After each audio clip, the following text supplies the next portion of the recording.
반갑습니다. 말씀과 함께 하루를 시작하는 주님의 백성들을 예수님의 이름으로 축복합니다.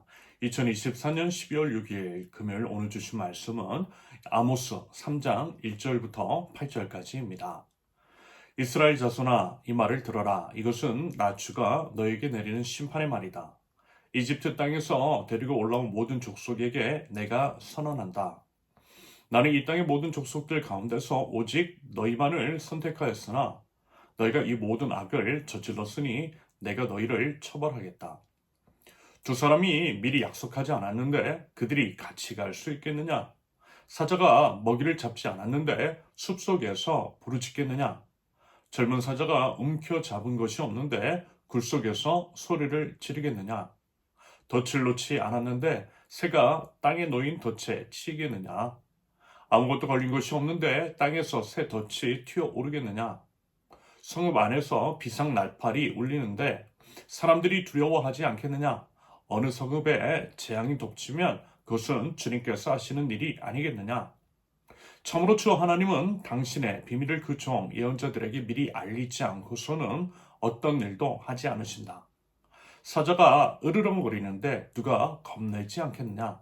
주 하나님이 말씀하시는데 누가 예언하지 않을 수 있겠느냐? 아멘. 아모스 세 번째 시간입니다. 계속 이어지는 북이스라엘에 대한 성토입니다. 말씀을 나누기에 앞서 우리는 이 점을요 분명히 알고 있어야 합니다. 그것은 하나님과 우리의 관계에 관한 것이고요. 그것은 또한 성경에서 드러난 이스라엘과 하나님과의 관계입니다. 하나님은 이스라엘의 이야기를 통해 우리에게 말씀하시고 이스라엘의 일을 우리의 일로 여기는 것이 우리가 성령을 마주하는 마음과 자세여야만 합니다. 그런다고 할 때 하나님은 이스라엘과 언약을 맺으셨어요. 말하자면 결혼하신 겁니다.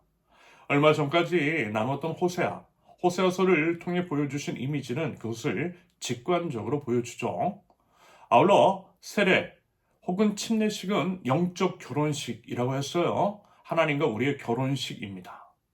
결혼식에서요, 우리는 이렇게 하죠. 많은 증인들 앞에서 약속하는 거예요. 내 옆에 선 배우자와의 정절을 지키겠습니다. 라고 말입니다. 그 약속을 통해 맺은 부부인 것이고, 부부는 그 언약을 지킬 의무와 책임이 부여되어 있습니다. 아울러 각 사람은 배우자에 대해서 그 의무와 책임을 지키라고 요구할 수도 있어요. 그것은 정당한 권리이고, 그 권리의 효력이 결혼식 때 많은 증인들 앞에서의 약속으로부터 발생이 되는 것입니다. 마찬가지라는 거예요. 결혼식 때 신랑과 신부가 그리했던 것처럼 우리와 하나님과의 관계에서도 그리하다라는 것입니다.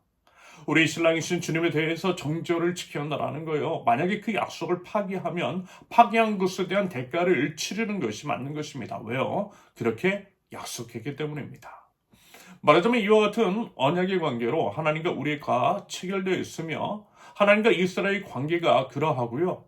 하나님께서 이스라엘을 침판하시는 이유가 바로 이 때문이라는 것입니다. 그리고 그 부분에 대해서 말씀하시는 내용이 오늘 본문입니다. 하나님은 북이스라엘에 대하여 심판을 선언하세요. 1절에서 이집트 땅에서 내리고 올라온 모든 족속 출애굽을 할 때 이스라엘뿐만이 아니라 다른 다양한 나라들도 그 포함이 되어 있었죠. 그러면서 이제 2절에서는 그 중에 오직 이스라엘만을 선택하셨다라고 합니다. 하나님을 왕으로 하나님을 주님으로 여기고 모시고 예배했다라고 하는 사람들을 하나님 나라 백성 삼으셨다라는 것입니다. 결혼했다라는 거예요. 그런데 어땠대요? 악을 저질렀대요. 악을 저질렀다라는 것입니다. 외도하고 바람폈다라는 거예요. 그러므로 그 맺은 언약에 따라 심판을 하시겠다라는 것입니다. 그러므로 그 심판이라고 하는 것이 정당하다라는 거예요. 아무런 이유 없이 심판을 하시는 것이 아니라 언약에 따른 정당한 심판이라는 거죠. 그런데 그에 대한 비유적인 설명이 3절에서 6절까지입니다. 언약을 맺었으니 같은 길을 가는 게 맞지 않냐라는 거예요. 안 그랬으면 너 마음대로 해도 되지만 분명 부부로서의 언약을 맺지 않았느냐라는 거죠. 그런데 왜 다른 길로 가고 부부로서의 도를 어겼느냐라는 것입니다. 사자가 포효하는 것은 먹이를 잡았기 때문이라고. 새가 덫인 것은 덫을 놓았기 때문이라고. 성읍의 재앙은 하나님께서 그 재앙을 내리셨다라는 것입니다. 결국 무슨 얘기냐면 원인과 결과가 있듯이 심판의 이유가 분명하다라는 것입니다. 하나님의 심판에는 분명한 이유가 있고 그 죄책이 누구에게요? 이스라엘에게 있다라는 거죠. 하나님 탓할 수 없다라는 것입니다. 여기서 이제 잠깐 오늘 본문에서는 죄와 심판의 인과관계가 분명한 상황에서의 언급인 것을 아시죠? 바꿔 말하면 인과관계가 성립하지 않은 일들, 예를 들면 욥의 경우와 같은 일들도 있을 수 있음을 인지하셔야 합니다. 모든 것들을요, 여러분 다 싸잡아서 함부로 판단하고 단정 지으면 안 된다는 거죠. 이유를 알 수 없는 고난으로 인해 고통을 받고 있는 사람들에게 너 뭘 잘못했는지 한번 생각해봐. 분명히 네가 죄를 저질렀을 거야. 그 때문에 당하는 고난일 거야. 빨리 회개해. 라고 하는 식으로 정죄하면 안 된다는 것입니다. 사회적 참살 등을 당했을 때 교인들이 이와 같은 과오를 참 많이 저질렀던 것들을 기억합니다. 아무튼 이스라엘 향한 심판의 같은 경우에는 분명한 죄책이 이스라엘에 있었어요. 그것을 깨달으라는 하나님의 말씀입니다. 그러면서 7절에서 이런 말씀을 하세요. 7절. 참으로 주 하나님은 당신의 비밀을 그 종 예언자들에게 미리 알리지 않고서는 어떤 일도 하지 않으신다. 무슨 의미죠? 하나님은 예고하시는 분이시라는 것입니다. 심판을 내리실 때 갑작스럽게 내리시는 것이 아니라 예언자들에게 미리 알려주시고 그 일들을 행하시는 분이시라는 것입니다. 결국 그 의미는 뭐예요? 예언자들이 예언을 받아 사람들에게 선포를 하고 그러면서 이제 돌이킬 기회를 주시는 하나님이시라는 것입니다. 그 시간을 벌어주시는 것이라는 거예요. 여러분 늘 말씀을 드리잖아요. 하나님은 심판과 징계가 아닌 회개와 회복을 원하신다라고 말입니다. 그 마음을 하나님의 본심을 이 장면에서도 엿볼 수가 있습니다. 맞아요, 여러분. 하나님 그런 분이 있어요. 가끔 보면 하나님 오해하는 사람들이 있어요. 무섭대요. 매정하시대요. 폭력적이시대요. 하지만 결국 그렇지 않아요. 그건 하나님 잘 몰라서 그런 겁니다. 그래서 오해한 거죠. 오히려 하나님은 방금 말씀을 드렸던 것처럼 정말 놀라운 사랑으로 우리 사랑하세요. 어떻게 해서든 기회 주세요. 끝까지 책임져 주세요. 우리 아버지세요. 여러분 부디요 그 주님을 깊이 아실 수 있기를 바랍니다. 제대로 알고 제대로 믿자라는 거죠. 물론 이제 살다 보면 이런 게 있어요. 물론 이제 분별이 필요로 하는 일이겠지만 작은 사인 같은 것들이 있죠. 하나님은 모든 만물을 통해 말씀하시는 분, 이런 것들을 일반 계시라고 하는데요. 그것들을 통해 우리에게 말씀하실 때가 있어요. 조심하라는 것입니다. 그러다가 큰일 날 수 있다라는 것입니다. 당장 그 일이 벌어지지는 않지만 마치 그것을 막으시는 것 같은, 경고하시는 것 같은, 그래서 일이 막히는 것 같은 느낌이 들 때가 있어요. 그러면서 이제 그것이 마음 가운데서도 찌르는 경우들. 여러분, 다 알아요. 우리 자신은요, 다 알아요. 그걸 하나님께서 좋아하시는지 아닌지를 다 알아요. 알면서 눈 딱 감고 그렇게 저질러 버리죠. 그러다가 큰 코 다칠 때 있습니다.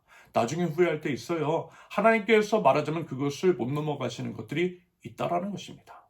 그러므로 드리고 있는 싶은 말씀, 마치 이스라엘에 대해서 예언자들을 보내 말씀하셨던 것처럼 일반 계시를 통해 우리에게 말씀하실 때 듣자고요.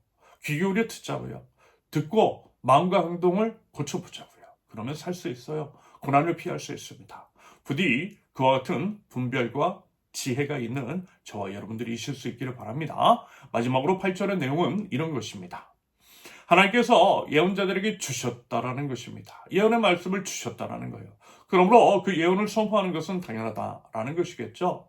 오히려 하나님께서 말씀을 주셨음에도 불구하고 그것을 선포하지 않는 것은 직무유기라는 것이겠습니다. 그러므로 말씀 맡은 자 선포하면 됩니다. 누가 뭐라 하든 선포하면 돼요. 사람들이 비난하고 떠나가고 핍박을 받든 하나님께서 주신 것이면 선포하면 되는 것입니다. 그것이 말씀 맡은 자의 사명인 거죠. 저 같은 사람들이 명심해야 할 부분입니다. 반대로 그 말씀을 듣는 사람들은 귀 기울여 들으라는 거예요. 하나님께서 주셨으니 선포하겠지 하면서 들으라는 것입니다. 물론 그것도 분별이 필요해요. 거짓 선지자도 있기 때문입니다. 그러므로 분별이 필요하고 분별을 위해서는 우리 역시 하나님의 말씀 위에 든든히 서 있어야겠죠. 제대로 알아야 제대로 분별할 수도 있는 법입니다. 여러분, 하나님 살아계세요. 하나님은 그리고 사랑이십니다.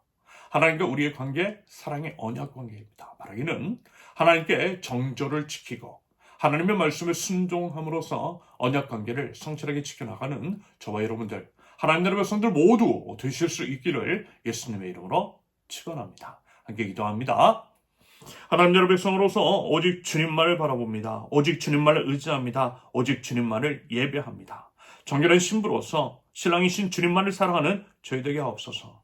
하나님의 말씀, 하나님께 맺은 언약의 말씀을 생명처럼 지키는 저희 되게 하시며 하나님께 받은 생명의 말씀을 지켜 그 말씀을 말과 삶으로 선포하며 하나님 나라를 이 땅 가운데 이뤄가는 저희 될 수 있도록 우리 주님 인도하여 주시옵소서. 예수님의 이름으로 기도합니다. 아멘. 하나님께서 오늘 주신 말씀과 각자의 기도 제목을 놓고 우리 잠시 기도합니다.